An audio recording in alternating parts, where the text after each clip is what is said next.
Баршаңызға қайырлы күн. Бүгін сіздермен ең оңай дайындалатын, әрі жұмсақ, дәмді болып пісетін кекстер дайындайтын боламыз. Міндетті түрде дайындап көріңіздер және де каналға тіркелуді ұмытпаңыздар.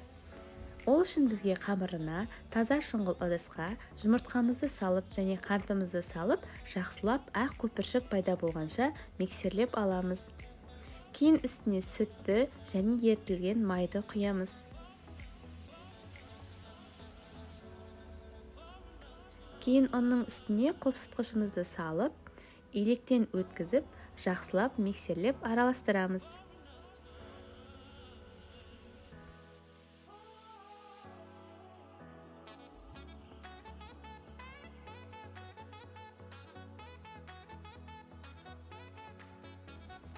Кейін арнайы кекс пісіруге арналған осындай формочка немесе осындай қағазды пайдаланамыз кексті пісіру үшін.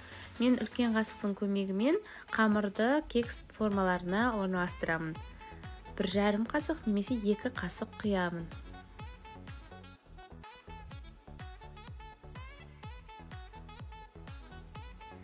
Кейін кекстарымызды осылай орналастырып болған соң, қызып тұрған 180 градустағы пешке 25-30 минутқа пісіріп аламыз.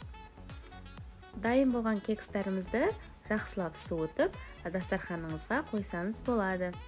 Дәмі өте жұмсақ, нәзік болып дайындалады. Міндетті түрде дайындап көріңіздер. Үстіне арнайы кремдер дайындап, безендіріп сәндесеңіз де болады. Видеода көріп тұрғандарыңыздай, кекс өте жұмсақ, нәзік болып піскен. Міндетті түрде дайындап көріңіздер және де менің каналыма тіркелуді ұмытпаңыздар. Лайк және комментарий қалдыруды да ұмытпаңыздар. Астарыңыз дәмді болсын.